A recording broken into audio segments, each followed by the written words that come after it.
Bonjour à toutes et à tous, je vous souhaite la bienvenue sur le podcast de Monsieur Joe. Monsieur Joe, c'est Joël Lelanne, ingé, project manager, curieux et éclectique. Justement, comme ce podcast, tourné vers les entrepreneurs, les entrepreneuses, francophones et francophiles d'Allemagne et d'ailleurs. Nous nous attachons à découvrir les différentes facettes, parcours de créateurs de projets par un échange convivial. C'est parti! Aujourd'hui, nous recevons pour ce 67e épisode Hugo Chappé. Je crois que nous allons en Pologne. Il va nous parler de Ennéagramme. Mais avant tout, bonjour Hugo, comment vas-tu ? Bonjour Joël, ça va très bien, je te remercie de ton invitation. Écoute, je suis ravi aussi de t'avoir comme invité sur ce podcast. Tu connais le format, si tu nous as déjà écouté par le passé, ou vous, mes chers auditeurs et auditrices, nous commençons toujours par découvrir le parcours personnel et professionnel de nos invités. Donc Hugo, commençons par le début, raconte-nous un peu ton parcours. Alors, je suis né à Montpellier, j'ai grandi dans un petit village de l'Hérault. J'ai fait des études de physique à Montpellier, et puis j'ai eu la chance de partir en Erasmus en Pologne, donc à Wrocław, pour la première fois que j'ai pu vivre à l'étranger. Ça a été vraiment un gros changement pour moi dans ma vie, découvrir une autre culture, une autre langue, et puis la vie Erasmus. Oui. Donc je suis retourné rapidement à Montpellier, puis finalement je suis retourné en Pologne pour finir mon master, puis j'y suis resté au final presque 3 ans. Okay. Après j'ai eu la chance de faire un VIE, donc je suis allé en Allemagne, et quelques mois aussi j'ai pu finir aux États-Unis, donc je suis allé à Los Angeles. Voilà, j'ai rencontré ma femme un petit peu à mes débuts en Allemagne, et ensuite, et depuis, nous avons une fille depuis 3 ans, et attendant un petit garçon. D'accord, donc 2019, et rencontre avec ta femme en Allemagne, une polonaise. 2014, pardon, et une petite fille. Voilà. Et donc, ingénieur un peu qui a tourné entre l'Allemagne et la Pologne. On discutait en off sur les langues, c'est un sujet intéressant, le fait d'apprendre la langue. Ingénieur dans l'optique, c'est ça, si j'ai bien compris un peu ton parcours? Alors, j'ai fait une licence de physique fondamentale. Wow. Ensuite, j'ai fait un master en nano-ingénierie. Puis, j'ai été, ingénieur en optique, dans une boîte qui vendait des softwares pour faire de la simulation optique. J'ai fait ça pendant 4 ans. Et puis après, j'ai été chef de projet en Allemagne. D'abord chez Car2Go, donc c'est une entreprise de car sharing financée par Mercedes avant qu'ils fusionnent. Maintenant, c'est ShareNow, ils ont fusionné avec BMW et Mercedes. Et puis ensuite, j'ai migré chez... Donc ça s'appelait Daimler Mobility, et puis maintenant, c'est Mercedes-Benz Mobility. Donc je suis resté en tout entre Car2Go et Mercedes pendant 4 ans et quelques. J'ai eu plusieurs postes de chef de projet. Ma spécialité, ça a été la communication entre le véhicule et le serveur pour pour construction de produits digitaux type Mercedes Me, si vous voulez ouvrir votre voiture avec le téléphone. Avec votre téléphone. Ah, ok.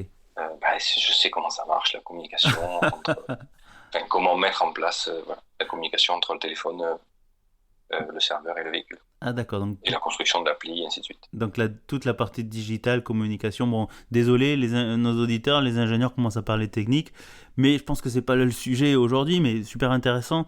Donc sur beaucoup de projets, tout ce qui est utilisation des données, communication entre véhicules et appareils, donc commande à distance et ainsi de suite, l'intégration dans l'automobile, un super sujet. Et la création même de produits digitaux, j'ai travaillé aussi un petit peu pour une idée de voiture connectée, de voiture autonome, comment construire le service qui pourrait permettre d'utiliser une voiture autonome. Et maintenant, il y a des voitures qui sont testées, un peu, je crois, aussi en Hambourg, des bus autonomes en test. Mais, et du coup, parce que notre intitulé, on va parler de Ennéagramme.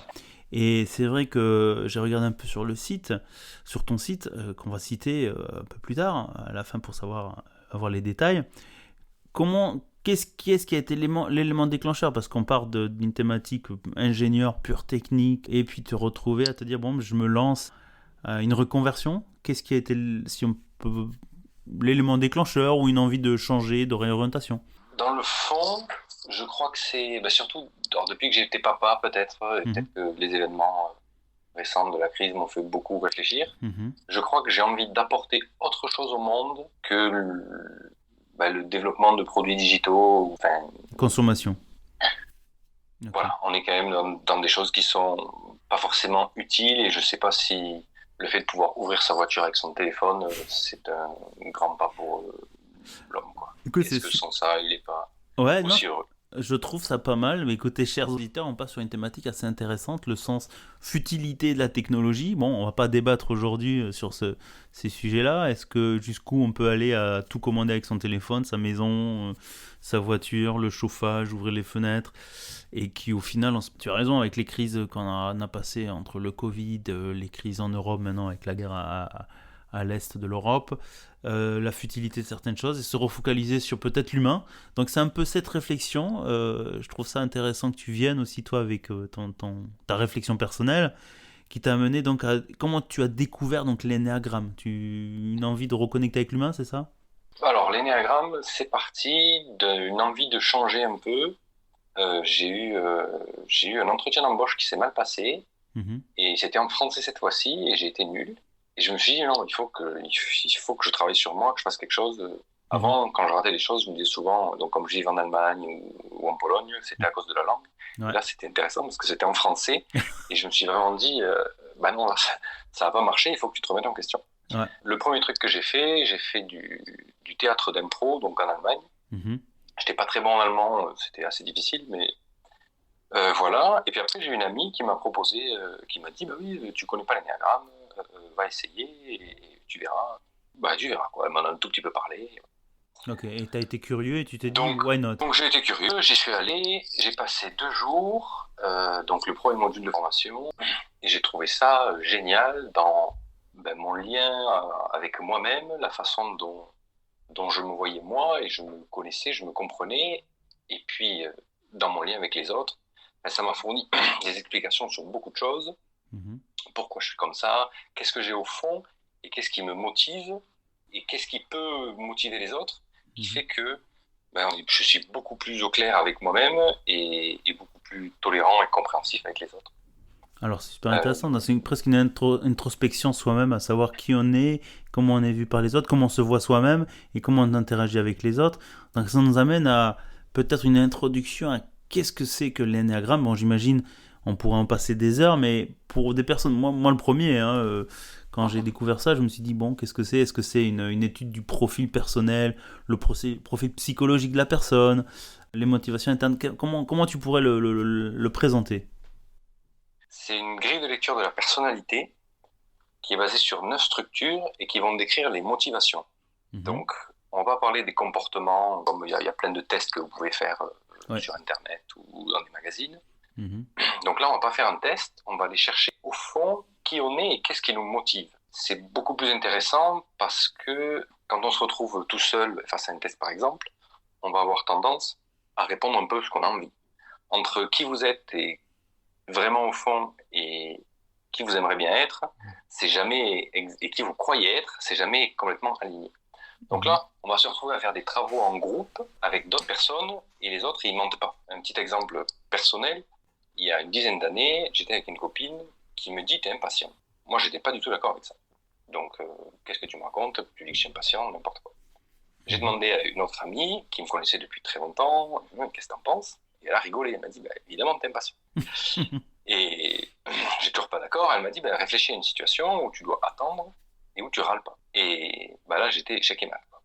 Donc, c'était très intéressant que j'avais 25 ans, je me rende compte grâce aux autres de quelque chose, de ce que j'étais en fait. Et donc pendant le premier module d'énéagramme et les sessions, en fait, au lieu de faire un test et de répondre soit ce qu'on pense être, c'est les autres, en fait, c'est par des échanges en groupe où on va se filer des billes pour essayer d'être plus objectif, parce qu'on est vraiment objectif avec soi-même. On a notre ego qui veut nous protéger pour essayer de ne pas bouger. Notre exemple, ça va être une personne qui va dire pour moi, l'image que je renvoie aux gens, c'est pas très important. Mais bon, le matin, j'en ai pour... je passe 3 quarts d'heure quand même dans la salle de bain, quoi. Voilà, les 2 autres personnes, donc on n'a jamais vu avant, vont dire, peut-être que dans ton référentiel, 3 quarts dans la salle de bain, c'est normal. Peut-être que l'image que tu renvoies aux gens, c'est important pour toi, parce que moi, c'est 5 minutes, quoi. Et puis si le deuxième, moi, c'est 10 minutes. Ça permet en tout cas de se poser des questions et d'aller chercher en profondeur assez rapidement sur ce qu'on est vraiment. Alors Hugo, si j'ai bien compris, l'énéagramme, à l'origine, est-ce que ça fonctionne comme une thérapie de groupe ? Non, ça n'a rien à voir en fait. On fait des petits exercices, il y a une partie d'exercices en groupe pour essayer d'être plus objectif que l'on est soi-même, soit avec soi-même. Et ensuite, il y a toute une partie, essayer de comprendre le modèle, donc les 9 types de personnalités, les 9 structures, et donc d'essayer de voir laquelle nous correspond. Et donc ça rajoute aussi une introspection parce que donc sur les 9 structures, il n'y en a pas une qui est meilleure que les autres, toutes se valent. Il y en a qui ont des points forts et d'autres points. Et il faut arriver à accepter on prend un peu tout. Je peux prendre, je sais pas, par exemple, les types 1 qui vont avoir donc plutôt perfectionnistes, qui vont vouloir toujours bien faire les choses, essayer d'améliorer le monde et faire au mieux. Ils peuvent de temps en temps être aussi un peu rigides et un peu stricts. Donc il va falloir accepter que si nous, ce qui nous correspond, c'est quand même cette motivation d'améliorer les choses et de faire bien, ça veut dire que parfois on peut avoir tendance à être un peu rigide. Et est-ce que ça nous correspond et est-ce qu'on voit les bons côtés comme les moins bons? Notre exemple du type 7 par exemple. Donc 7, ça veut dire je vais aimer toujours la nouveauté, être rigolo, être toujours optimiste et plein d'entrain. Ça peut cacher aussi un petit papillonnage et une forme peut-être de superficialité. Donc, est-ce qu'on a juste envie d'être rigolo ou est-ce qu'on accepte? Il peut y avoir aussi de moments côté. Donc, on se retrouve avec ces 9 structures et à essayer de les comprendre et de voir ce qui nous correspond le plus. Et donc, à la fin des 2 jours donc, du premier module, on se retrouve, donc a priori, la plupart des gens trouvent la structure qui leur correspond, avec beaucoup d'éléments de réflexion quant à soi, qu'est-ce qui nous motive et pourquoi on agit comme ça, et donc sans travailler vraiment sur le comportement, mais ce qui avait profondément et ce qui nous a motivés. On va pas travailler sur un comportement du type arriver à l'heure. Arriver à l'heure, chacun, en fonction de sa structure, le 1, il va pouvoir arriver à l'heure parce que ça se fait comme ça et c'est la règle. Le 2, parce qu'il veut pas te faire attendre parce que il a envie que tu te sentes bien. Le 3, parce que c'est son objectif, et ainsi de suite. Et donc, on va pas travailler sur un comportement donné, mais sur vraiment ce qui nous motive pour atteindre un comportement. Et je trouve que par rapport à d'autres modèles que j'ai pu voir, c'est quand même la force de l'énéagramme, c'est vraiment d'aller travailler sur les motivations. Donc, l'énéagramme a plus de 2000 ans, c'est passé par les soufis, par le christianisme, par beaucoup de religions. Mais la version moderne qu'on utilise, donc ça a été mis en place à Palo Alto pendant la guerre du Vietnam. C'était une équipe de pacifistes un groupe de pacifistes contre la guerre du Vietnam, en se disant si on est plus en paix avec nous-mêmes, il y aura plus de paix dans le monde. Et donc l'énéagramme a été mis au point, un énéagramme moderne à cette période-là, comme beaucoup d'autres outils, l'analyse transactionnelle, la Gestalt, je crois. Voilà. Donc c'était David Daniels et Hélène Palmer qui ont proposé donc, la version moderne, qui est complètement laïque, et c'est vraiment très très appliqué. Donc voilà, et ils ont formé Eric Salmon, qui a monté l'école, le centre d'études de l'énéagramme à Paris, et là où je me suis formé. Je vais justifier sur le concret. Donc j'ai parlé des premiers modules. Le deuxième module, on se retrouve avec donc, ce qu'on appelle la tradition orale. Chacun, par structure, par groupe de structures de personnalité, chacun va aller témoigner de ce qu'il vit et de ce qu'il ressent devant le reste du groupe. Et là, pour moi, ça a été vraiment une révélation. Ça a validé le modèle. J'ai vu que ça marchait, quoi. Des gens différents, des boulots différents, des âges différents, des hommes et des femmes, évidemment, qui se retrouvaient finalement dans la même énergie et ils ont les mêmes motivations profondes, en fait, quoi. Donc ça valide vraiment le modèle et on voit que c'est très appliqué et qu'il n'y a rien de religieux ou d'ésotérique. Voilà. La figure, c'est pour pour expliquer la dynamique des relations, c'est-à-dire c'est un cercle, il y a 9 structures, et ensuite il y a des petits liens un peu plus complexes entre chacun. Écoute, moi je trouve super que tu viennes apporter ce genre d'explication parce que malheureusement, mais tu dois le savoir aussi, tu l'as vécu en tant qu'ingénieur, quand on est formé, on nous impose, je ne veux pas dire imposer, mais l'approche très cartésienne, l'explication par A plus B, excuse-moi, et les approches un peu plus humaines, sociales, les liens de motivation, tout ce qui est on va dire, soft skills ou les sciences molles, si on utilise un dérivé à l'anglais, est un peu difficile d'accepter. Et j'apprécie énormément que tu viennes apporter ce clarification en disant voilà, bon, c'est pas de l'ésotérique, il y a eu des études dessus, on travaille sur de la psychologie, le niveau de motivation des gens, un peu comme les 5 piliers de la motivation, ou je ne sais plus s'il y en a 4, la motivation, comment motiver un employé. Excuse-moi de revenir à cette idée-là, c'est un grand écart, mais la motivation intellectuelle, spirituelle, financière et de reconnaissance, je crois que c'est comme ça. Après, nos auditeurs pourront me corriger s'ils le souhaitent. Donc du coup, c'est en 2 modules. Le premier module, tu apprends à connaître les 9... c'est quoi, des profils? Juste, alors on appelle ça des types, des bases. Des types, ok. Je voulais revenir sur le côté cartésien. C'est très très cartésien. Vraiment, ça marche. C'est pas 1 plus 1 égale 2, c'est pas des maths dans le sens, dans la précision du 1 et du 1, mais ça fonctionne très très très bien. Okay.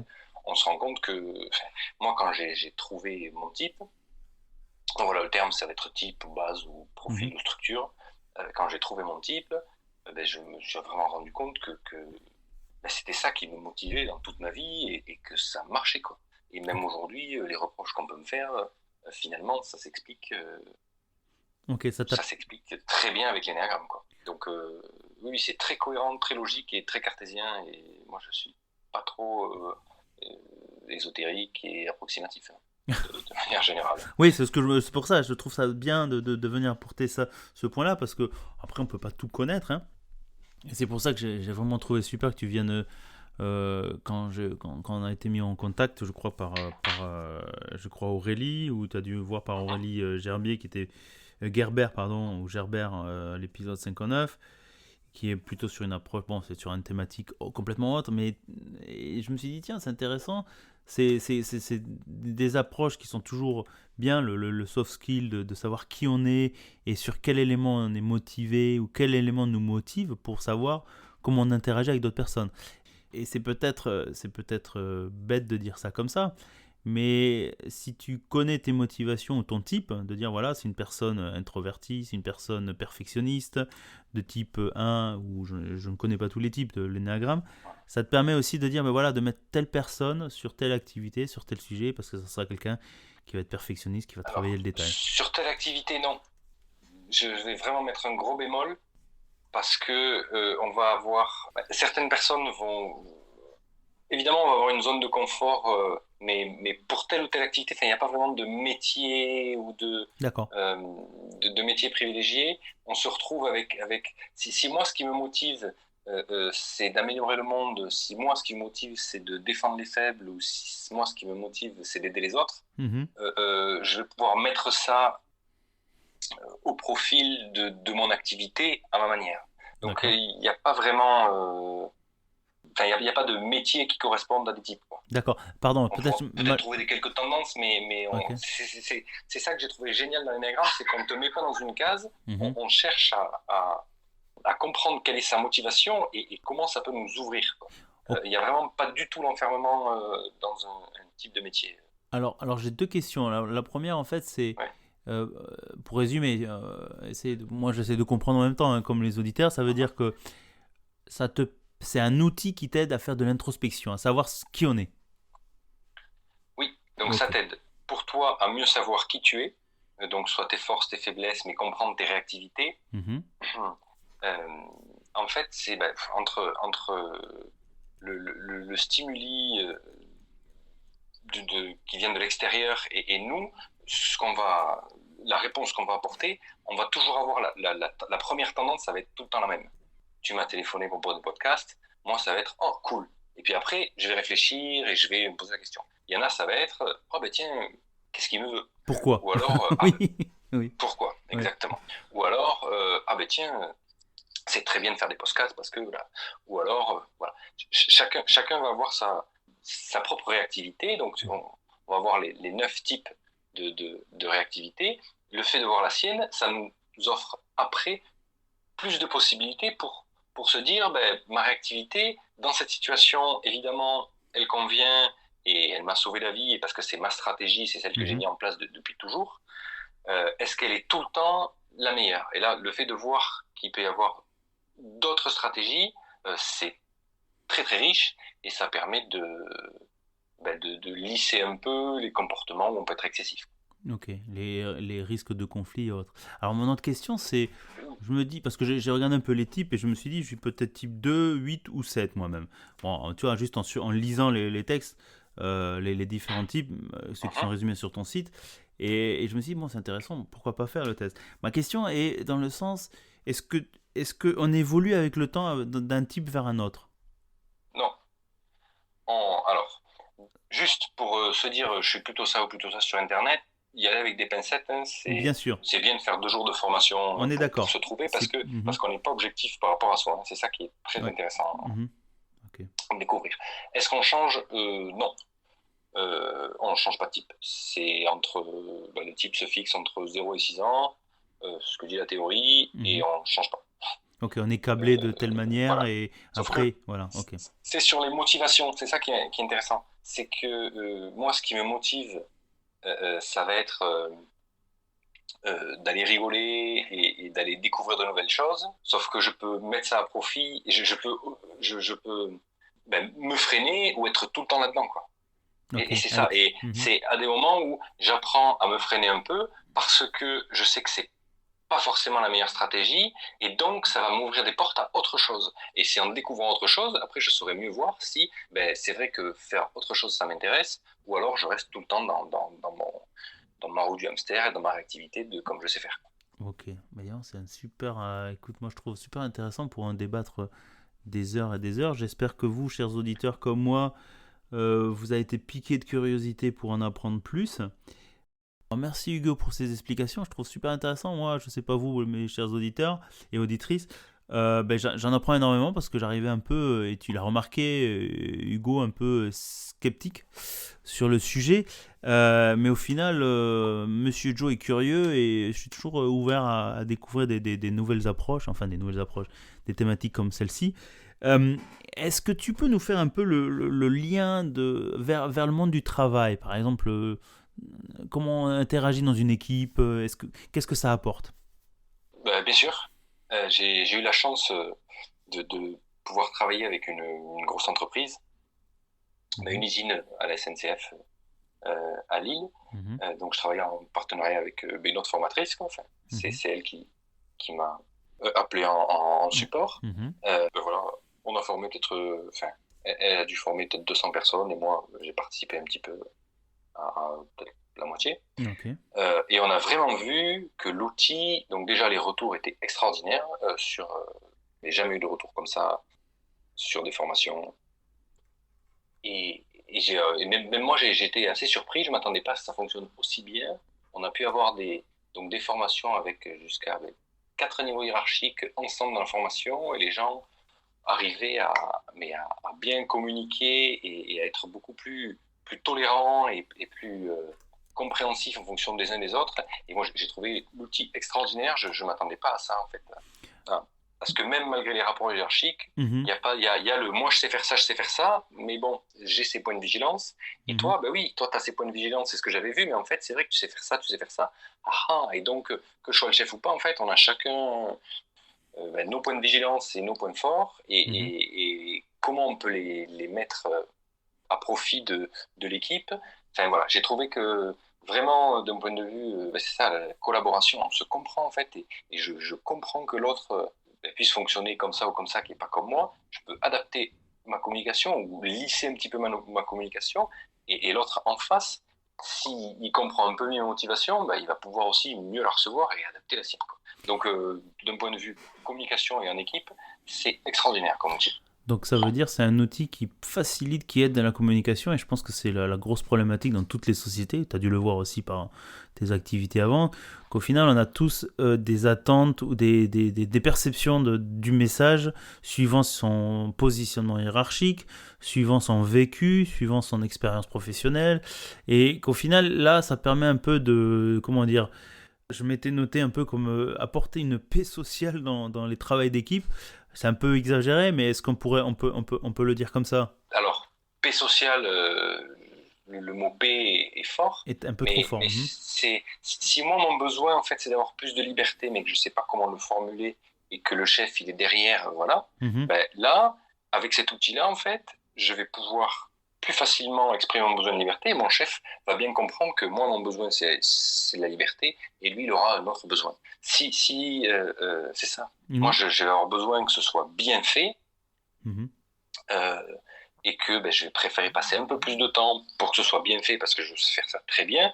Si le chef, il comprend que, lui, il va y mettre une demi-heure de plus, mais il va me faire un truc nickel, peut-être que je vais lui laisser sa demi-heure en plus, comme ça ce sera mieux, il sera plus content, et moi aussi. Et voilà, ça aide vraiment à avoir des relations gagnant-gagnant. Okay. Que ce soit en tête-à-tête ou après au sein d'une équipe et au sein d'une entreprise, là c'est en train de prendre, il faudra voir. Après, sur un gros groupe d'individus, il faut attendre un peu du moyen, voire du long terme. Oui, j'imagine, mais moi, c'est quand même assez intéressant parce que et vous êtes retrouvés donc, avec ces grosses équipes. Comment ils ont été amenés à vous contacter ou j'imagine que les gens au début étaient un peu comme moi au début de l'enregistrement, un peu sceptiques en disant qu'est-ce que c'est que ce truc encore non, c'est ça, non? Et au final, ils se prennent au jeu et ils... ils se prennent très vite et oui, ça marche très très bien. Il y a un tout petit peu, il faut juste faire un peu plus attention avec des sujets du type les émotions, tout ça en entreprise. Ouais. Mais ça marche très très bien. Et comment j'ai été amené là? J'ai eu la chance de faire ma formation avec Émilie, qui travaille à la SNCF et qui a mis ça en place. Donc ma formation de formateur avec elle m'a proposé de travailler avec elle. Et donc ça a été un essai transformé, quoi, si on peut faire le parallèle avec un sport avec un ballon ovale. C'est ça. Nous, on est plutôt rond avec. Oui, je sais bien. Mais en tant que gars du Sud-Ouest, il fallait que je la sorte. Je suis désolé. Ça va. Oui. Merci Hugo. Hugo, on arrive un petit peu. Non, mais j'aime bien faire. C'est un peu le principe du podcast de Monsieur Joe. Hein. On parle de sujets sérieux, nouveaux, mais toujours avec une pointe d'humour. Hugo, merci beaucoup pour tes explications. Moi, j'espère que les auditeurs seront curieux d'en apprendre plus. Et ça me fait venir un peu à savoir comment on peut te contacter, Hugo. Alors, j'ai un site internet. Donc, mon projet, c'est de donner des formations en Pologne et aussi dans le sud de la France. Je suis à moitié-moitié. J'ai quitté l'Allemagne pour être un peu plus proche de un peu en Pologne, un peu en France. Donc, pour l'instant, j'ai juste mon site en polonais, donc c'est enneagramwpolsce.pl. Kropka.pl, oui. Donc ça veut dire Enneagram en Pologne, donc .pl. Donc c'est plus simple de me trouver sur LinkedIn, Hugo Chappé, parce que j'imagine que c'est pas évident pour tous les francophones qui ne parlent pas polonais d'appeler ça. Et donc voilà, donc je suis en train de réfléchir là, à me trouver un nom pour le sud de la France. Mais ton site est en français. Le site est en français par contre. Voilà, le site est en français et en polonais. Il faut juste que je trouve un nom et que je... le site c'est Aurélie qui m'a fait le site que tu as eu en podcast. Ok, écoute, c'est assez... Oui, voilà, on a un petit clin d'œil à Aurélie pour les sites, comment on appelle ça, avec une empreinte, comment on appelle ça, une empreinte carbone plus légère, réactif et avec l'information essentielle. L'éco-conception. L'éco-conception, merci. Elle va râler, hein, elle va dire que j'ai pas écouté ce qu'on a enregistré. Très bien, Hugo. Écoute, je suis toujours ravi d'avoir, et j'espère que les gens qui nous ont écoutés jusqu'à maintenant, pareil, en ressortiront en ayant appris une nouvelle thématique et peut-être d'aller se mettre en contact avec toi ou en général sur l'énéagramme. Une thématique qui, je pense, peut être intéressante à appliquer. Tu vois, écoute, un sujet que je pourrais peut-être voir comment améliorer les communications en entreprise, entre les différentes équipes, avec plusieurs langues. Et je pense c'est plus que la communication. Hein. Ouais, c'est non, vraiment au-dessus. La cohésion, il y a la communication, il y a la tolérance, il y a la compréhension de l'autre. Écoute, je crois que j'ai pas de meilleure conclusion. Merci Hugo, je te dis à bientôt. Merci à toi et à bientôt.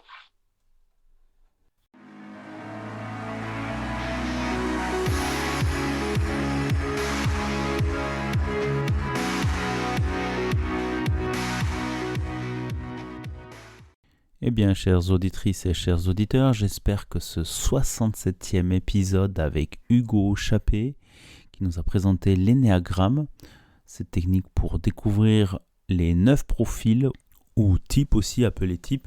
Je vous donne un petit résumé pour vous faire découvrir un peu plus outside. Donc il y a le type 1, perfectionniste, type 2, altruiste, type 3, le battant, type 4, le romantique, type 5, l'observateur, type 6, le loyal, type 7, l'épicurien et le type 8, le protecteur. Enfin, le type 9, le médiateur. Bon, je vous laisse deviner lequel profil ou type est Monsieur Joe. J'ai fait un petit test rapidement, mais comme le dit Hugo, je pense qu'il vaut mieux faire, ou les tests en ligne sont toujours pareils, ça dépend de la situation, de votre condition à ce moment-là. Donc je vous invite surtout à aller faire ça en stage, que ce soit avec lui. Je crois que c'est une session de 2 jours, donc ça peut être toujours intéressant. J'en profite aussi pour faire un petit clin d'œil, on a un peu rigolé dans l'épisode, mais un sujet toujours très intéressant, pour remercier Aurélie Gerber à l'épisode 59 qui nous a mis en relation. Donc Aurélie, je vous invite à la réécouter sur l'épisode 59, justement sur la création de sites éco-responsables. Ça peut être toujours très intéressant et ça permet de générer des chouettes sites. Merci à toi et merci aussi à toi Hugo pour ton passage, pour nous faire découvrir une nouvelle thématique fort intéressante. Maintenant, je vous invite aussi, chers auditeurs et auditrices, à prendre quelques minutes aussi pour soit sur les différentes plateformes d'audio streaming, de nous mettre un petit commentaire, de mettre 5 étoiles, je crois que c'est sur Apple Podcast. Ça permet surtout de mettre en avant le podcast, d'aider un peu à nous mettre un peu en avant, à partager à vos amis, de aussi en parler autour de vous. Ça peut-être, il y a des gens qui sont intéressés par les thématiques que nous abordons. Enfin, dernier point, j'espère, pour vous aussi, je vous invite, si ça vous intéresse aussi, vous auditeurs, de passer de l'autre côté du miroir et de venir parler à Monsieur Joe, de présenter soit vos projets, soit vos activités, votre profil, votre évolution de profil, que vous soyez entrepreneur, président ou membre d'une association qui agit dans sa région, dans sa ville, l'intégration au travail aussi, l'aide au travail. Monsieur Joe est curieux aussi de découvrir et de partager vos profils, vos cheminements. Je pense que c'est toujours bien. Ça peut permettre aussi d'inspirer d'autres à se lancer et montrer que c'est possible. Voilà, il ne me reste plus qu'à vous dire portez-vous bien, à bientôt et surtout, restez curieux. Ah, j'oublie un dernier truc, bien sûr. Enfin, 2 points de plus. Voilà, c'était pas le dernier point. Désolé. Alors, le premier point, c'est pour les utilisateurs YouTube. Il y a un channel, le podcast de Monsieur Joe, où vous pouvez aussi écouter sur cette plateforme les différents épisodes que je mets au fur et à mesure. Depuis début 2023, tous les épisodes enregistrés qui sont diffusés en podcast sont diffusés en même temps sur YouTube. Et le dernier point, et là c'est plutôt un appel à votre générosité. Vous pouvez soutenir ce podcast en faisant un don sur Tipeee, TIP3E.fr, le podcast de Monsieur Joe, tout écrit ensemble. Le lien est en commentaire, donc je serai ravi de votre participation. Vous pouvez participer à 1 euro. Je teste pour peut-être plus tard, j'ai envie de le transformer et le faire comme une cagnotte. Le reverser sûrement au CICR par exemple pour les catastrophes. Voilà, merci à vous.